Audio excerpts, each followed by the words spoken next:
আর এটাও বুঝতে পেরেছিলাম যখন কোনো বান্দা মন থেকে ইনশাআল্লাহ পাঠ করে, আর যে কারণে পাঠ করে সে দায়িত্বটা আল্লাহ তাআলা নিজে নিয়ে নেন।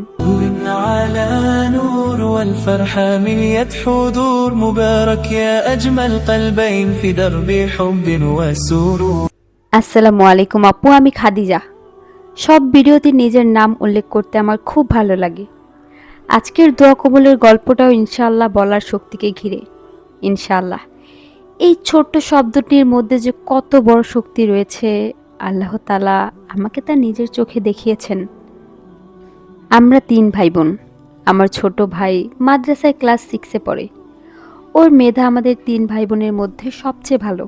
পড়াশোনায় ও অনেক ভালো, প্রায় সব পরীক্ষাতেই ভালো ফলাফল করে। আব্বু ওকে খুব ভালোবাসেন, কারণ ও পড়াশোনায় মনোযোগী। মাদ্রাসার হুজুররাও ওকে খুব ভালোবাসেন। ওর বয়স আনুমানিক 14 থেকে 15 বছর। আল্লাহর উপর ওর অনেক বিশ্বাস। ছোট হিসেবে যতটুকু পারে নামাজও আদায় করে। ঈদের সময় আব্বু আমাদের 3 ভাই বোনকে কেনাকাটার জন্য টাকা দিয়েছিলেন। আমরা 3 জন একসঙ্গে বের হয়ে সবার প্রয়োজনীয় জিনিসপত্র কিনে নিলাম। এবার ঈদে আমরা গ্রামে যাব, তাই সবকিছু মোটামুটি কেনাকাটা হয়ে গিয়েছিল।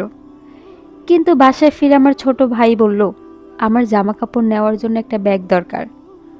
আম্মু বললেন, তুমি তো মাদ্রাসায় যে ব্যাগটা নিয়ে যাও সেটা এখনো নতুনই আছে, আপাতত ওই ব্যাগেই জামা কাপড় নিয়ে যাও। এমনিতেই সবার কেনাকাটা করতে অনেক টাকা খরচ হয়ে গিয়েছে। গ্রাম থেকে এসে তোমার জন্য একটা নতুন ব্যাগ কিনে দেব। এখন যেটা আছে সেটাই নিয়ে চলো। আমিও ওকে বললাম, তুমি এবার অনেক টাকার কেনাকাটা করেছো, এবার একটি ব্যাগ না হলেও তো চলবে, যেটা আছে সেটাই নিয়ে যাও। কথাটা শুনে ওর মনটা খুব খারাপ হয়ে গেল। এরপর হঠাৎ খবর এলো, আমার এক মামাতো ভাই যে কখনো গ্রামে ঈদ করেনি, সে এবার আমাদের সঙ্গে গ্রামে ঈদ করতে যাবে। তাই আব্বু সারাদিন রোজা রেখে সন্ধ্যার আগে মামার বাসায় গেলেন তাকে আমাদের বাসায় নিয়ে আসার জন্য। সেদিন ছিল 29 রমজান। পরদিন 30 রমজানে আমরা সবাই ঢাকা ছেড়ে গ্রামের উদ্দেশ্যে রওনা হব। আমরা সবাই তখন একসঙ্গে বসেছিলাম, আম্মু, আমি, বড় ভাই সবাই। আমি আসরের নামাজ পড়ে জায়নামাজে বসেছিলাম। আমার ছোট ভাই তখন শুয়েছিল। ব্যাগের জন্য ওর মনটা খুব খারাপ ছিল। হঠাৎ শুয়ে শুয়ে সে বলল, আমার বিশ্বাস আব্বু আমার জন্য একটা ব্যাগ নিয়েই আসবে, ইনশাআল্লাহ। আমি ওর দিকে অবাক হয়ে তাকিয়ে রইলাম, কারণ ও শুধু কথার কথা ইনশাআল্লাহ বলেনি। আমি দেখলাম ওর কথার মধ্যে গভীর বিশ্বাস ছিল। মনের একদম গভীর থেকে ও বলেছিল, আব্বু আমার জন্য একটা ব্যাগ নিয়েই আসবে, ইনশাআল্লাহ। আমি ওর দিকে তাকিয়ে একটু হাসলাম। কিছুক্ষণ পর ইফতারের সময় হয়ে গেল। আমরা সবাই ইফতার করার জন্য প্রস্তুতি নিচ্ছি। ঠিক তখনই আব্বু আমার মামাতো ভাইকে সঙ্গে নিয়ে বাসায় ফিরে এলেন। আব্বু যখন রুমে ঢুকছিলেন তখন আমি হঠাৎ দেখতে পেলাম আব্বুর হাতে একটি খুব সুন্দর ও দামি ব্যাগ। আমি আর আমার ছোট ভাই দুজনেই অবাক হয়ে আব্বুর দিকে তাকিয়ে রইলাম।